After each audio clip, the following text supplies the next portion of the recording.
Ancient Greece wasn't one country. It was a collection of city-states like Athens and Sparta. Athens built long walls to protect the city and connect it to its vital port, even during siege. After beating the Persians, Athens grew rich and powerful. Sparta started to worry. Athens had the navy. Sparta had the army. Two Greek powerhouses, destined to clash. Jealousy, fear, and power plays. Sparta feared Athens' rise, and boom, war. Tensions rose for decades, until war officially broke out in 431 BCE. Pericles convinced Athenians not to engage with Sparta's army. Citizens of Athens, these walls are our strength, our testament to endurance. But then, a deadly plague hit Athens, killing thousands, including Pericles. Despite the plague, Athens kept raiding the coast while Sparta burned farms. Neither side could win outright. In 431 BCE, Socrates was a soldier in the Peloponnesian War, fighting for Athens at the very start of the conflict. In 421 BCE, both sides signed a peace treaty called the Peace of Nicaea. But peace didn't last. Fighting resumed. Smaller allies kept pulling both sides back into war. Socrates fought bravely in battle, earning respect for his courage and calm. In 423 BCE, he was released from military service, but his greatest battles were yet to come. Plato was born around 428 BCE into a noble Athenian family, and met Socrates as a young man. And if we prevail as we shall, Athens will be master of all Hellas. In 415 BCE, that's Alcibiades, the brilliant but reckless general who convinced Athens to invade Sicily.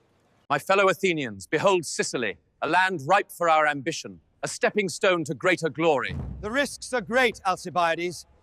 Athens sent a massive fleet to conquer Sicily in 415 BCE, expecting an easy win.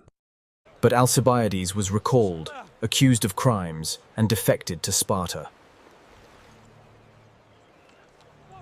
Without him, the Sicilian expedition failed terribly. Most Athenians were killed or captured. It was a huge blow. Athens lost ships, soldiers, and confidence. Persia watched from the east, waiting for the right moment to strike back at Athens. So Persia made a deal. Gold to Sparta in exchange for Greek silence in Asia Minor.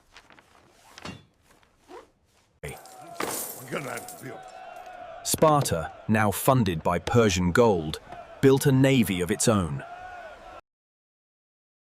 By 405 BCE, Sparta controlled key ports and trapped Athens. In 404 BCE, Athens surrendered. Its long walls were torn down. Socrates believed true wisdom began with admitting ignorance. Plato became Socrates' most devoted student, preserving his ideas and building his own vision of a just world. His method, called the Socratic method, involved asking probing questions until truth emerged. The unexamined life is not worth living, he said, an idea still echoed today. As the war raged, he challenged Athenians to examine their values, leaders, and choices. They say he corrupts the youth, questioning everything. His words are like sparks in dry tinder. We must be cautious. He was offered a chance to go into exile, but refused.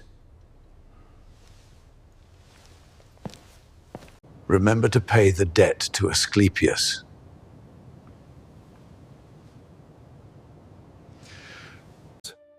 Plato was devastated by the death of Socrates and disillusioned by the democracy that condemned him.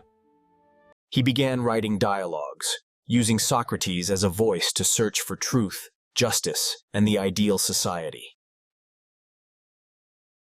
Plato believed the visible world was just a shadow of a deeper, perfect reality. In 387 BCE, Plato founded the Academy to shape future leaders through philosophy, reason, and dialogue. In 367 BCE, a 17-year-old Aristotle arrived in Athens to study at Plato's Academy, where Plato searched for ideal forms. Aristotle focused on the world we can observe.